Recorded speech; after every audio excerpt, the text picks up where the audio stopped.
After her dad, who was a secret billionaire, died, husband divorced pregnant wife to marry Mistress, but he had no idea he just made the biggest mistake of his life. Maya Thompson stood in the empty living room, her hand resting protectively over her 6-month belly, watching her husband David pack the last of his belongings into cardboard boxes. "You deserve better than this," he said, his voice cold and distant, as if he'd never loved her at all. Just 1 week after her father's funeral, David had announced he wanted a divorce to marry Jessica, the woman he'd been having an affair with for 2 years. Maya felt her world crashing down around her. No job, no savings, nothing left but the small house her father had left behind. But when she opened the old wooden box hidden in her father's closet, Maya discovered a shocking secret about his true identity. Now, the woman David had dismissed was about to become one of the most powerful women in America. How would Maya use this newfound power? Before we dive deeper into this story, I need you to do something right now. Hit that subscribe button. You've spent a few minutes following this story, and trust me, what's about to happen will make you not believe your eyes. After subscribing, don't forget to hit like to let the algorithm know you're here for the truth, not just drama. And here's what I want. Comment below this video and let me know where you're watching from. Are you in New York, Sydney, Paris, Tokyo? Let me see our global community. Your engagement might be the reason this story reaches someone who needs to hear it. So, go ahead. I'll wait. Subscribe, like, comment your location. Done? Great. Now, let's get back to Maya. The autumn rain drummed against the windows of the small Cape Cod house as Maya Thompson sat on the living room floor, surrounded by sympathy cards and wilted flowers from her father's funeral. The black dress she'd worn 3 days ago hung wrinkled over the back of a chair, and she hadn't bothered to change out of her pajamas since returning from the cemetery. Her hand moved unconsciously to her rounded belly, where her 6-month-old daughter seemed to sense her mother's grief, kicking gently as if offering comfort. The house felt impossibly quiet without her father's presence. No more morning coffee brewing at 5:30. No more jazz music drifting from his workshop in the basement. No more of his terrible jokes that always made her laugh despite herself. Robert Thompson had been the kind of man who fixed neighbors' leaky faucets for free and remembered everyone's birthday. For 32 years, Maya had watched him leave for work every morning in his navy coveralls, lunch pail in hand, ready to tackle whatever plumbing emergency awaited him in their small Massachusetts town. He'd raised her alone after her mother died when Maya was 7, teaching her that strength came from kindness, not cruelty, and that helping others was the highest calling anyone could have. "Baby girl," he used to say, wrapping her in his warm, calloused hands, "you've got more power inside you than you know. Don't ever let anyone make you forget that." She'd treasured those words throughout her life, especially during the lean years when she'd struggled to find her place in the world. The front door opened with a sharp click, and David walked in shaking raindrops from his expensive coat. Her husband of 3 years looked uncomfortable, his usually perfect hair disheveled, his tie loosened around his neck like a noose. Maya had met David at the community college where she'd been taking night classes, dreaming of maybe becoming a teacher someday. He'd been charming then, a sales manager at a local car dealership who made her feel like she was worth something special. But looking at him now, she could barely recognize the man who used to bring her flowers and tell her she was beautiful. His green eyes, once warm with affection, now held something cold and calculating that made her stomach turn. "We need to talk," David said, not meeting her eyes as he set his briefcase down by the door. Maya struggled to her feet, her pregnancy making the simple movement awkward and slow. She'd been hoping he would hold her tonight, that they could grieve together for the man who'd been more of a father to David than his own had ever been. Instead, David stood rigid by the window, his reflection ghost-like in the dark glass. "I know this timing is terrible, Maya, but I can't keep pretending anymore," His words hung in the air like smoke, toxic and choking. "I want a divorce." The words hit her like a physical blow, and Maya gripped the back of the sofa to steady herself.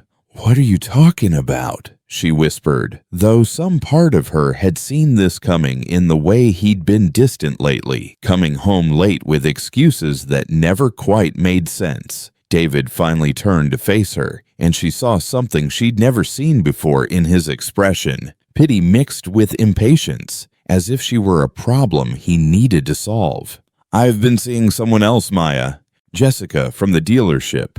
We love each other." The casual way he said it, as if he were discussing the weather, made her feel physically sick. "She's pregnant too, and I want to marry her. I want to give my child a proper family." Maya felt the room spinning around her, the familiar walls of her childhood home suddenly feeling like a prison. "Your child?" she managed, her voice barely audible. "What about our child? What about our marriage?" David had the decency to look uncomfortable for a moment, running his hand through his hair in a gesture she'd once found endearing. "Look, I'll make sure you're taken care of financially until you can get back on your feet. Maybe you can move back in with family or something." The dismissive tone in his voice made her realize that she'd never really known this man at all. He saw her as nothing more than an obligation, a mistake he needed to correct. As David began gathering his belongings, Maya sank back onto the sofa, watching him erase 3 years of marriage with the efficiency of someone cleaning out a storage unit. He packed his clothes, his cologne, the watch she'd given him for their first anniversary, all the while avoiding her eyes. The rain continued its relentless drumming against the windows, and Maya found herself thinking about her father's funeral, how David had stood beside her at the graveside looking bored rather than grieved. She should have seen it then. The way he checked his phone during the service, the way he'd barely acknowledged the neighbors who came to pay their respects. Her father had never liked David, she realized now. Robert had been too polite to say anything directly, but there had been subtle warnings over the years, gentle questions about whether David truly made her happy. When David finished packing, he stood by the door with his suitcase, looking like a stranger in the home where they'd planned to raise their child together. "I'll send someone for the rest of my things," he said, his voice devoid of emotion. "And Maya, try not to make this harder than it has to be. We both deserve to be happy."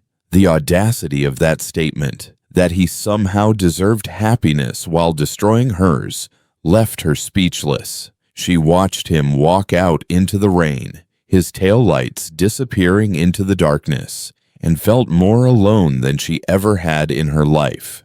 The silence that followed was deafening, broken only by the old house creaking around her like a ship in a storm.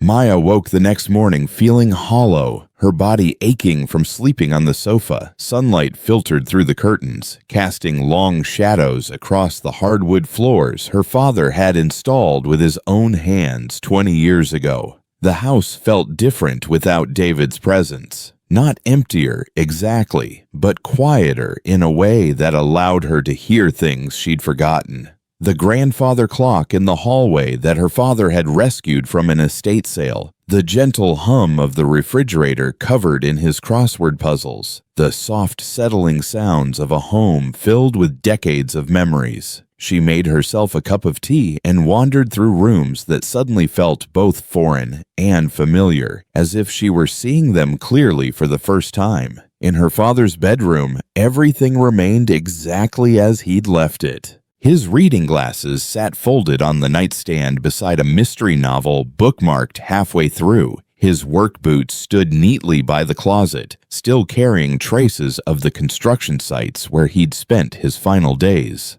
Maya had avoided this room since the funeral, unable to face the finality of his absence, but now she felt drawn to understand the man who'd shaped her entire worldview. As she opened his closet to donate his clothes, her fingers brushed against something unexpected, a wooden box hidden behind his winter coats, secured with an old brass lock she'd never seen before. The box was heavier than it looked, crafted from dark cherry wood with intricate carvings along its edges. Maya recognized her father's handiwork in the careful joinery, the way each corner fit perfectly with its neighbors. She'd watched him create similar pieces in his basement workshop, always marveling at how his large, calloused hands could produce such delicate artistry. But this box was different somehow, more formal than his usual projects, almost like something that belonged in a lawyer's office rather than a working man's bedroom.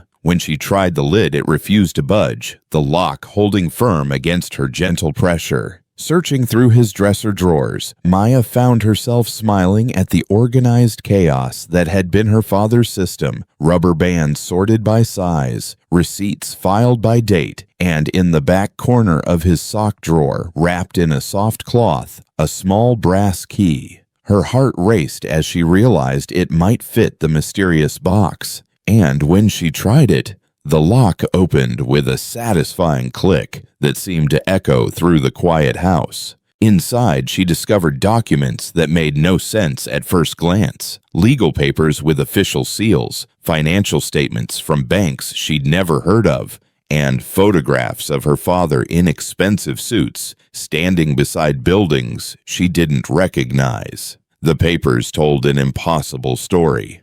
Robert Thompson, the plumber who'd raised her on macaroni and cheese and discount store clothes, was actually Robert "Bobby" Thompson, chief executive officer of Thompson Industries, a real estate empire worth $2.8 billion. The financial statements showed accounts in his name containing amounts that made her head spin. Numbers so large they seemed fictional, like something from a movie rather than her father's actual life. Bank statements, investment portfolios, property deeds for buildings in Boston and New York, all bearing his signature and social security number. The evidence was undeniable, yet completely incomprehensible. A business card fell from between the pages, elegant black letters on cream paper. Marcus Williams, attorney at law. Maya dialed the number with trembling fingers, half expecting to reach a disconnected line or discover this was all some elaborate mistake. Instead, a warm, professional voice answered immediately.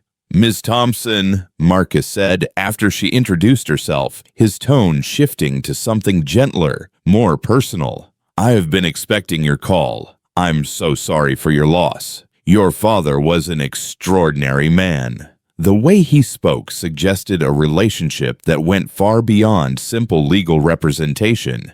And when Maya explained about finding the documents, he asked to meet her that afternoon. Marcus Williams turned out to be a distinguished man in his 50s, with silver hair and kind eyes that reminded her somehow of her father. His downtown Boston office overlooked the harbor, and Maya felt overwhelmed by its mahogany furniture and wall-to-wall law books. "Your father spent his entire adult life protecting you," Marcus explained as they sat across from each other at his conference table. "After your mother died, Robert made a choice. He could raise you in the world of corporate wealth, with all its dangers and temptations, or he could give you something more valuable, a normal childhood with genuine values." The lawyer's words painted a picture of sacrifice that Maya had never imagined. A father who'd chosen love over luxury for her sake. Thompson Industries had been managed by a board of trustees for over 30 years.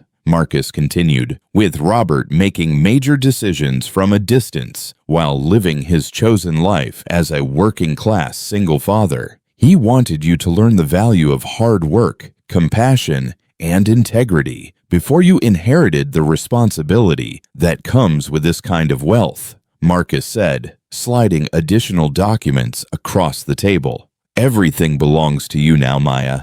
The company, the properties, the investments, all of it. But more importantly, you have the foundation your father built for you, the character he knew you'd need to handle this inheritance wisely."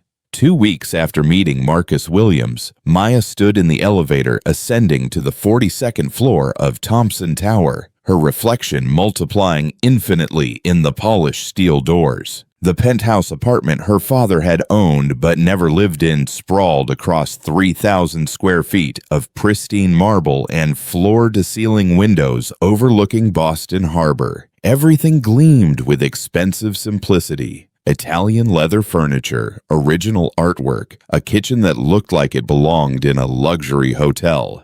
Yet despite its grandeur, the space felt sterile, lacking the warmth of the small house where she'd grown up surrounded by her father's handmade furniture and her mother's garden photos. Standing at the massive windows, Maya watched cargo ships navigate the harbor below while her mind struggled to process the magnitude of her inheritance. Marcus had spent hours walking her through the complexities of Thompson Industries, commercial properties in 12 states, residential developments that housed thousands of families, shopping centers that employed entire communities. Her father hadn't just been wealthy. He'd been responsible for an economic ecosystem that touched countless lives. The weight of that responsibility felt crushing and exhilarating simultaneously, like standing at the edge of a cliff with wings she wasn't sure she knew how to use. Her phone buzzed incessantly with calls from David, messages that had evolved from angry demands to increasingly desperate pleas.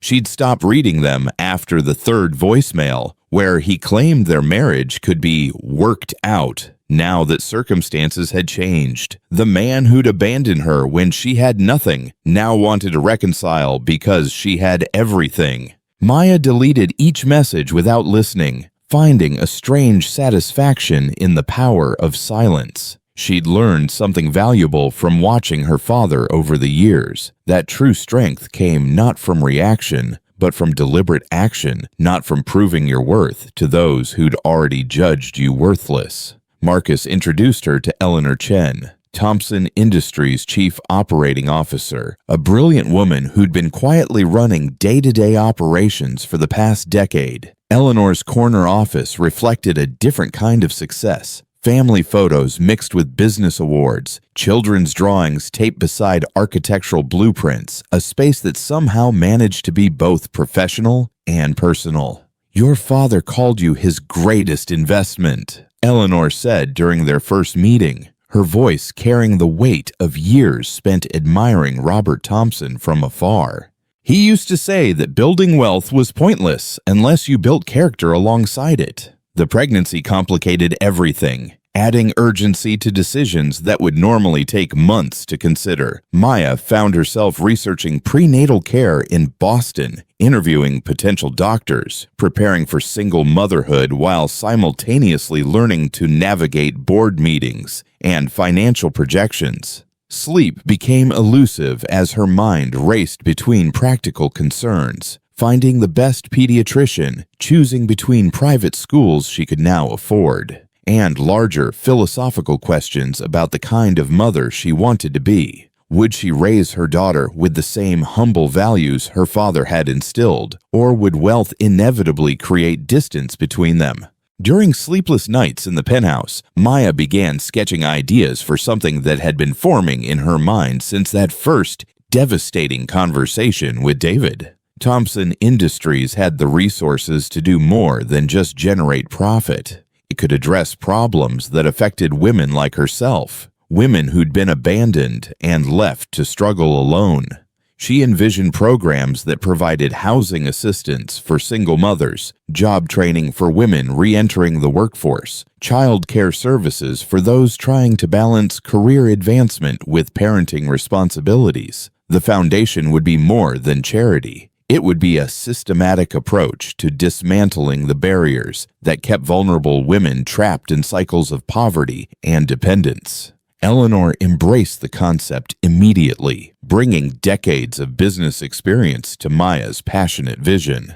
Together, they crafted a proposal that would transform an entire floor of Thompson Tower into the headquarters for what they tentatively called the Thompson Foundation for Women's Empowerment. The foundation would partner with existing Thompson properties to create transitional housing, establish educational programs in their commercial spaces, and provide microloans for women starting their own businesses. It was ambitious beyond anything Maya had ever imagined herself capable of, yet somehow felt like the natural evolution of everything her father had taught her about using strength to lift others. The legal paperwork for establishing the foundation required Maya's signature in dozens of places, each pen stroke representing a commitment that felt both terrifying and liberating. She was no longer just Robert Thompson's daughter or David's discarded wife. She was becoming someone entirely new,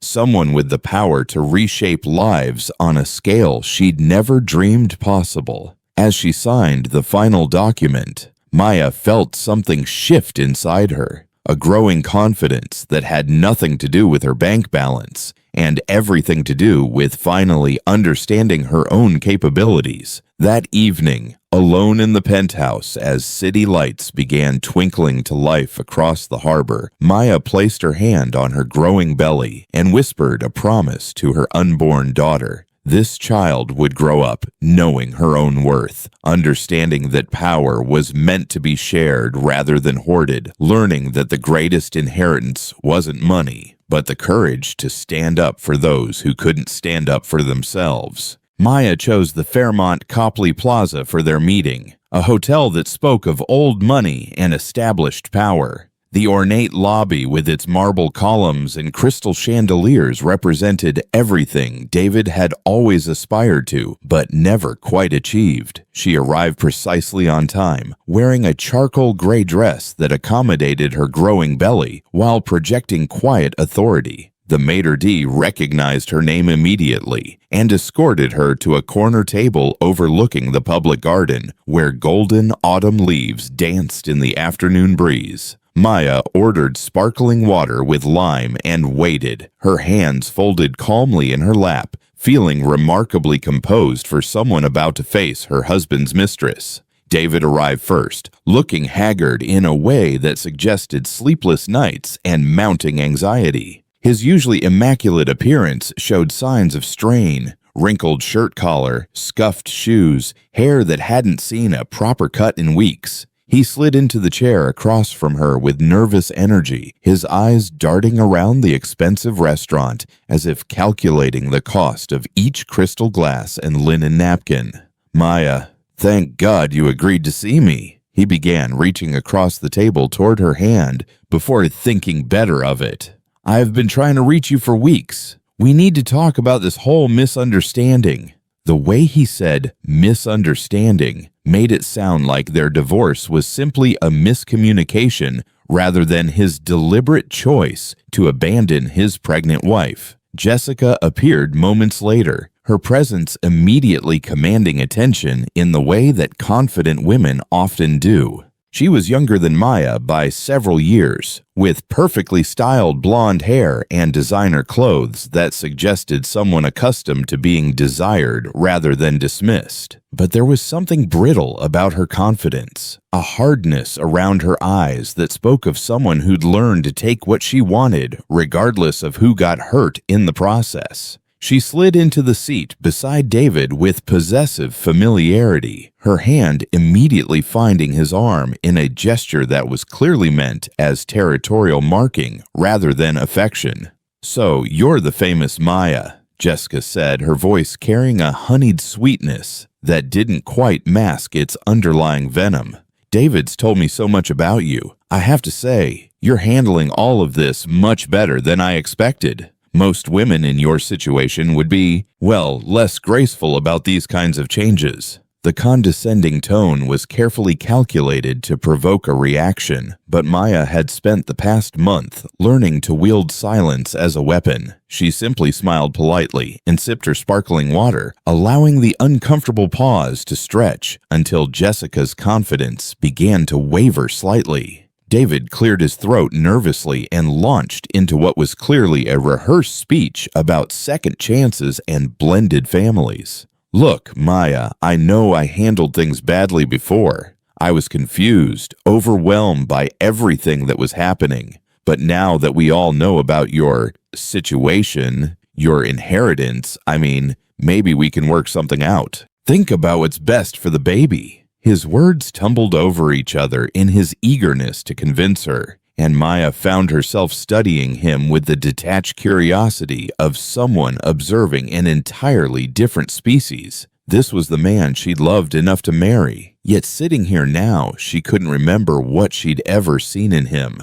"What exactly are you proposing, David?" Maya asked, her voice steady and professionally polite. She'd learned this tone from watching Eleanor conduct business meetings, a way of speaking that conveyed interest without commitment, engagement without vulnerability. David perked up, apparently interpreting her question as encouragement rather than the request for clarification it actually was.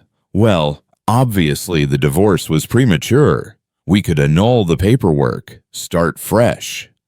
With your resources now, we could really build something together. Give our child every advantage." The casual way he dismissed Jessica's presence while making his proposal revealed everything Maya needed to know about his character. Jessica's facade cracked slightly at David's words, her perfectly manicured fingers tightening around her wine glass. "What about my baby, David? What about our plans?" The desperation in her voice was almost pitiable, and Maya realized that Jessica had likely believed David's promises of commitment just as naively as she once had. They were both casualties of the same man's selfishness, though Jessica had chosen to be a willing participant in creating the wreckage. "I'm sure you'll figure something out," Maya said gently, addressing Jessica directly for the first time.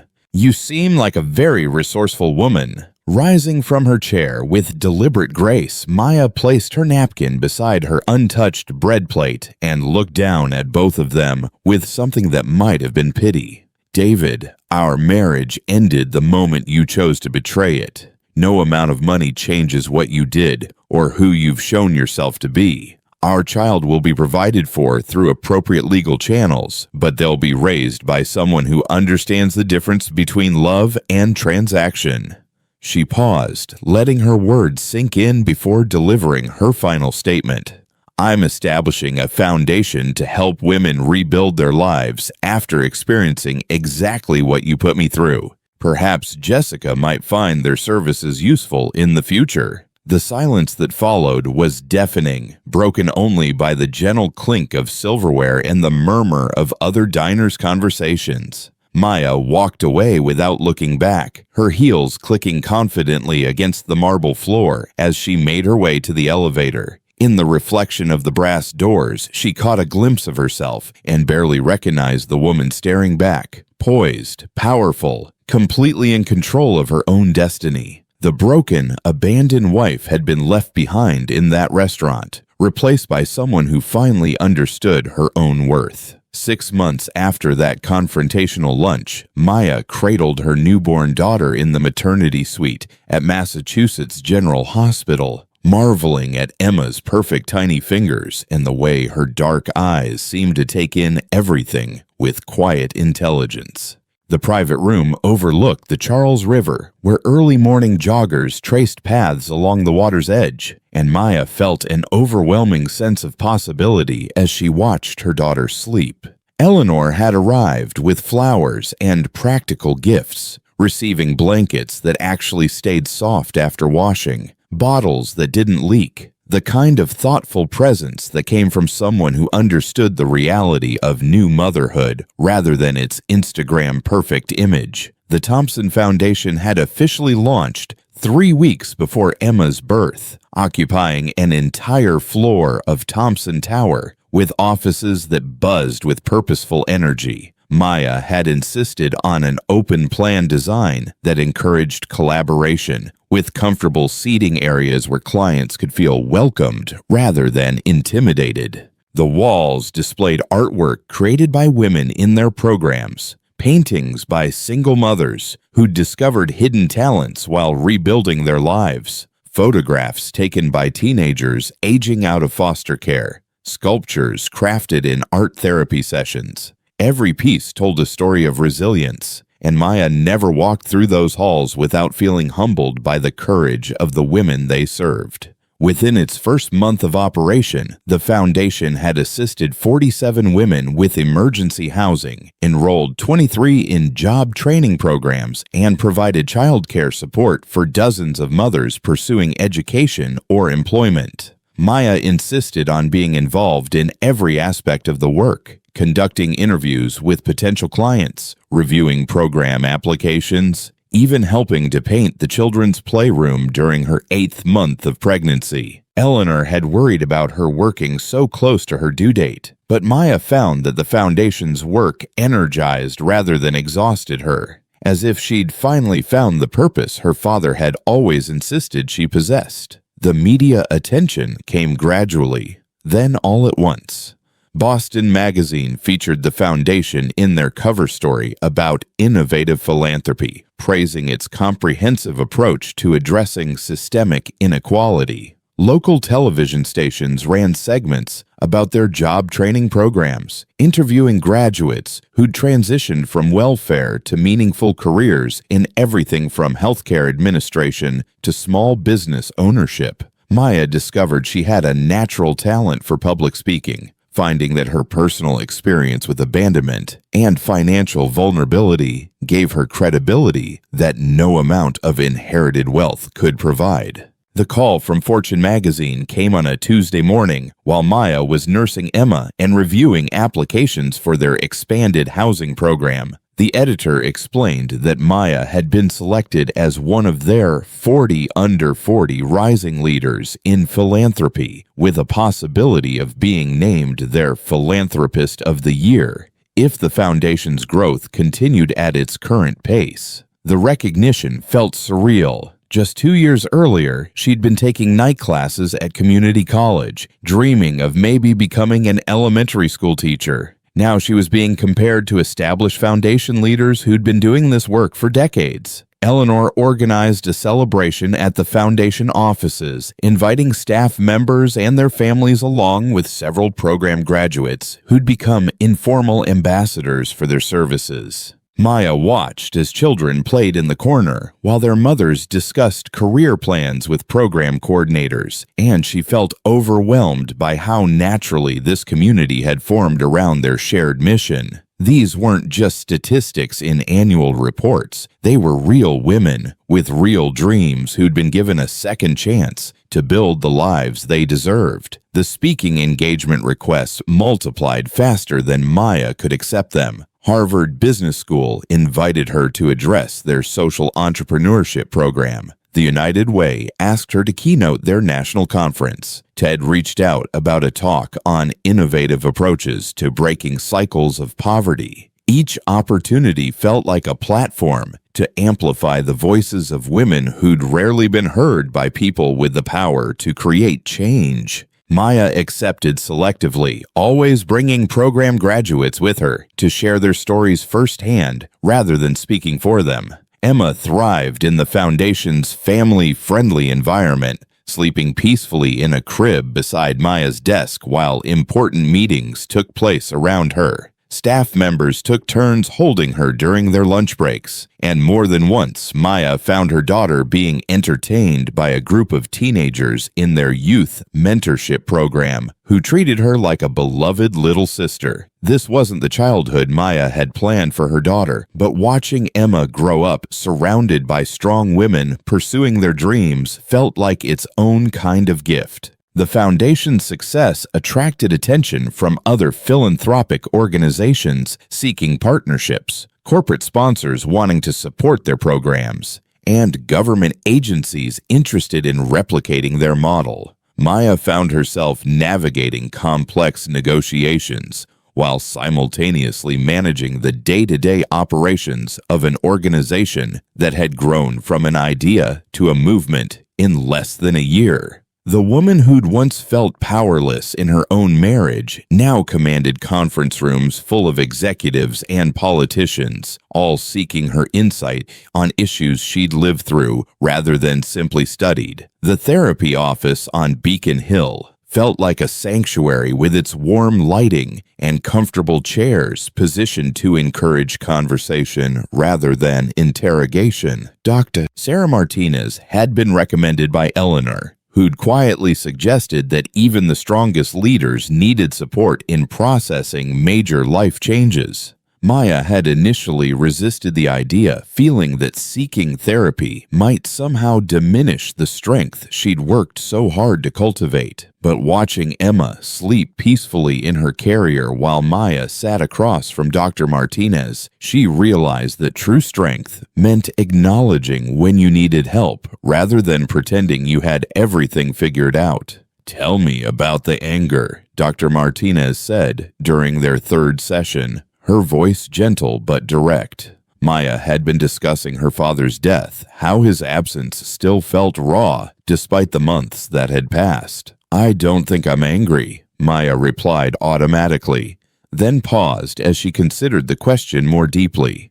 "Actually, that's not true. I am angry. I'm furious that he died without telling me who he really was, without preparing me for any of this. I'm angry that David waited until I was most vulnerable to abandon me. But mostly, I'm angry at myself for not seeing it coming." The admission surprised her with its intensity, releasing emotions she'd been carefully containing while building her new life. The sessions became a weekly ritual, an hour each Tuesday morning, when Maya could examine the complicated feelings that accompanied her transformation. Dr. Martinez helped her understand that grief and success could coexist, that feeling overwhelmed by sudden wealth didn't diminish her gratitude for the opportunities it provided. They explored how her father's secrecy, while well-intentioned, had left her unprepared for the complexities of managing both inherited privilege and personal trauma.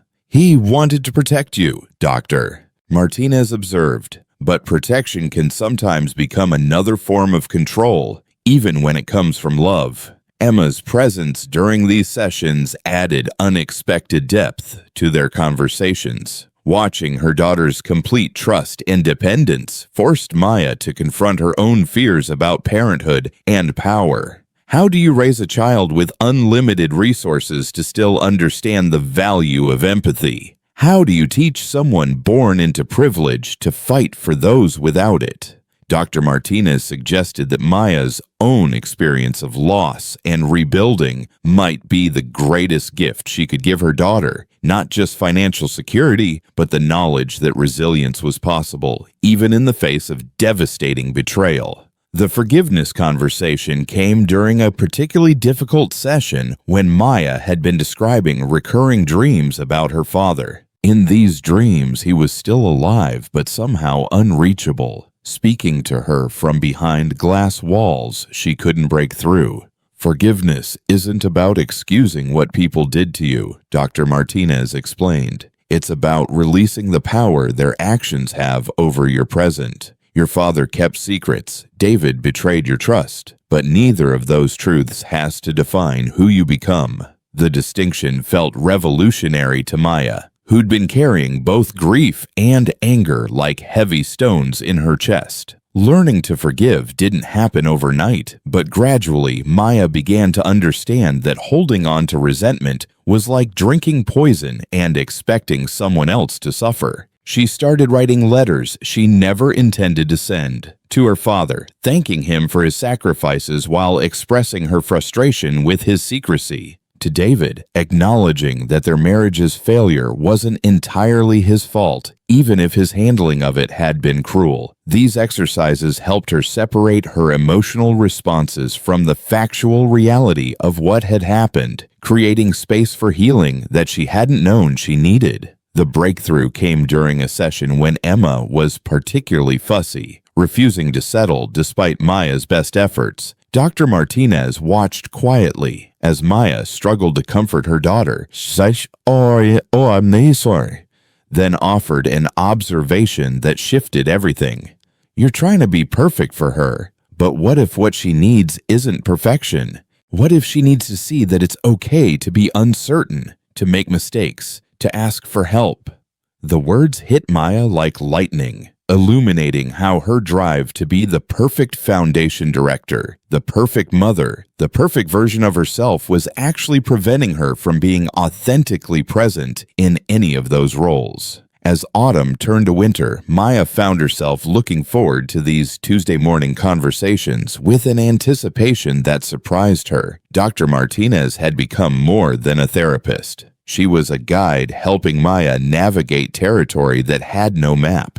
The woman who'd once defined herself entirely through other people's expectations was slowly discovering who she might become when those external pressures were removed. For the first time since her father's death, Maya began to glimpse the possibility of a future built not on proving her worth to anyone else, but on the quiet satisfaction of becoming exactly who she was meant to be. The phone call came on a snowy February morning, while Maya was reviewing applications for the Foundation's new entrepreneurship program. Eleanor knocked softly on her office door, an unusual hesitancy in her typically confident demeanor.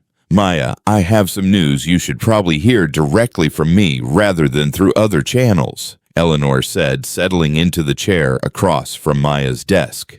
"David's dealership filed for bankruptcy yesterday. The rumors have been circulating for weeks, but it became official when the creditors moved to seize the remaining inventory." Maya felt a strange mixture of emotions, not satisfaction exactly, but a sense that the universe had its own way of balancing scales. The details emerged gradually through Eleanor's careful investigation and local business gossip that filtered back to the Foundation. David's attempts to expand his dealership into luxury vehicles had coincided poorly with an economic downturn that made expensive cars a harder sell. His partnership with Jessica, who'd convinced him to invest their combined resources in a second location, had strained their finances beyond recovery. The woman who'd seemed so confident during their confrontation at the Fairmont had apparently possessed more ambition than business acumen, and their joint venture had collapsed with the kind of spectacular failure that made cautionary tales. Maya learned that David had attempted to contact several of their mutual acquaintances, fishing for information about her new circumstances and whether she might be willing to provide financial assistance. The thought of him calculating their shared history in terms of potential monetary gain felt both pathetic and infuriating, but she'd instructed Marcus to make it clear through legal channels that any communication must go through attorneys.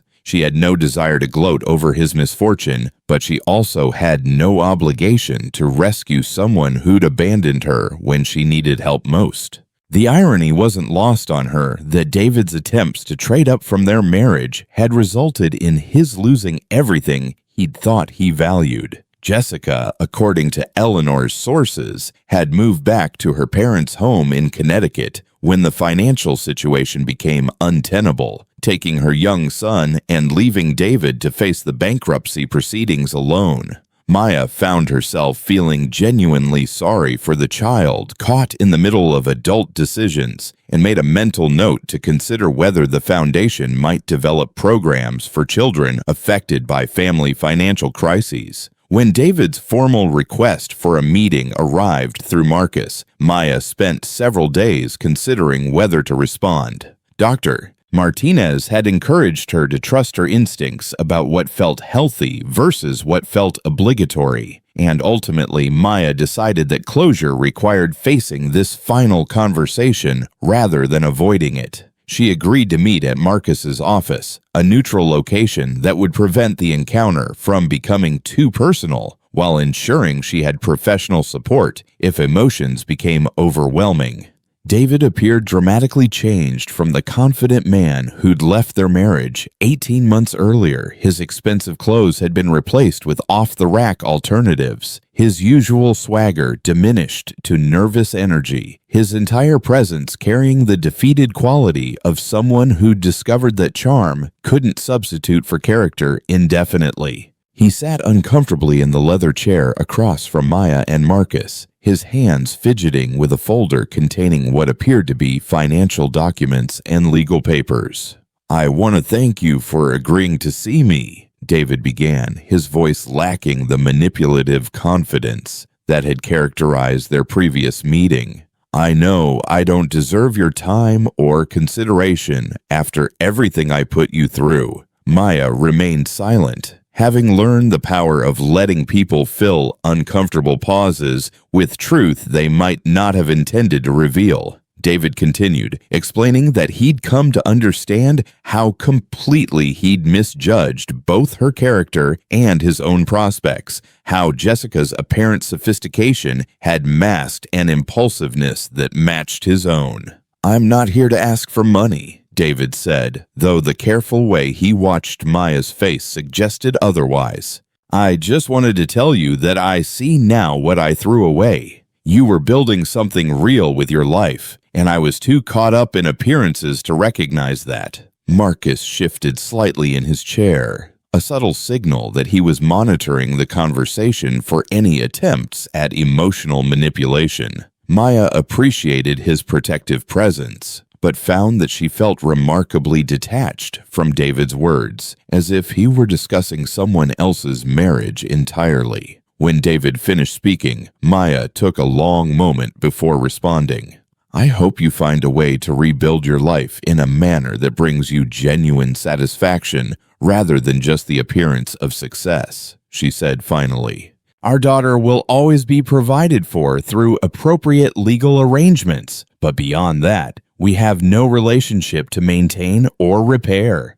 The finality in her voice seemed to surprise David, who perhaps had expected either anger or forgiveness but hadn't anticipated complete indifference to his remorse. Walking out of Marcus's office into the crisp February air, Maya realized that she felt lighter somehow, as if a weight she hadn't known she was carrying had finally been lifted. David's downfall hadn't brought her the satisfaction she might have expected, but it had provided something more valuable: confirmation that his judgment of her worth had been completely wrong from the beginning. The woman he deemed disposable was thriving, while the life he'd thought would bring him happiness had crumbled around him. Sometimes justice arrived not through active punishment, but through the natural consequences of poor choices, and that felt like the most peaceful resolution possible. 2 years later, Maya stood at the podium of the Boston Convention Center, accepting the Fortune magazine Philanthropist of the Year award, while Emma toddled happily in the arms of Dr. Michael Chen, the pediatric surgeon she'd met during a foundation fundraiser 6 months earlier. The Thompson Foundation had grown beyond her wildest expectations, now operating in 8 states and having assisted over 10,000 women and their families. The statistics were impressive, but what moved Maya most were the individual stories. The single mother who'd become a nurse practitioner, the teenager who'd launched a successful catering business, the grandmother who'd earned her GED at 62 and started college the following semester. Michael had entered her life quietly, volunteering his medical expertise at foundation health clinics without fanfare or expectation of recognition. Their relationship had developed naturally, through shared work rather than romantic pursuit, built on mutual respect and common values, rather than the desperate need for validation that had characterized her marriage to David. He understood that Emma would always be her first priority, and his genuine delight in her daughter's milestones felt like a gift Maya had never expected to receive.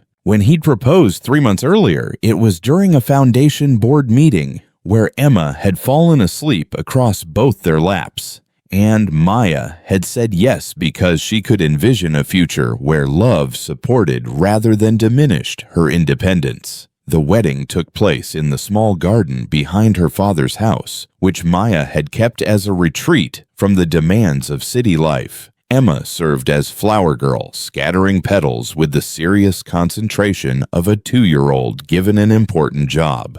Eleanor stood as maid of honor, tears streaming down her face as she watched Maya promise to love someone who truly deserved her trust. Marcus officiated, having become ordained online specifically for this occasion, and his words about second chances and chosen family resonated with everyone present. The Foundation's work had evolved beyond emergency assistance to include policy advocacy, research initiatives, and partnerships with universities studying innovative approaches to poverty reduction. Maya testified regularly before legislative committees, her personal experience lending credibility to her professional expertise. She discovered an unexpected talent for bridging the gap between academic theory and real-world application, translating research findings into practical programs that actually helped people rather than simply generating more studies.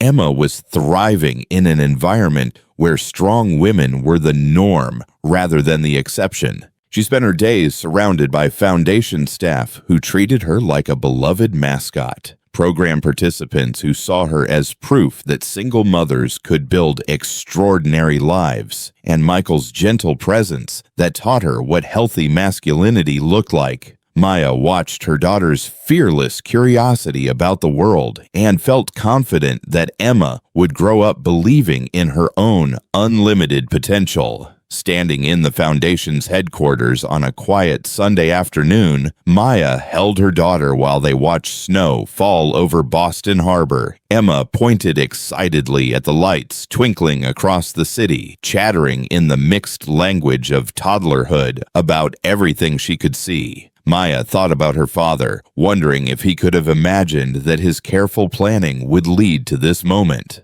Not just wealth, but purpose. Not just survival, but transformation. The woman who'd once felt powerless in her own home now commanded resources that could change thousands of lives. The wife who'd been discarded for someone younger and shinier had built something lasting and meaningful. Most importantly, the daughter who'd grieved her father's secrets had found a way to honor his memory by using her inheritance to create the kind of world he'd always believed was possible. Maya smiled as Emma fell asleep against her shoulder, finally understanding that the greatest power wasn't money or position, but the courage to become exactly who you were meant to be.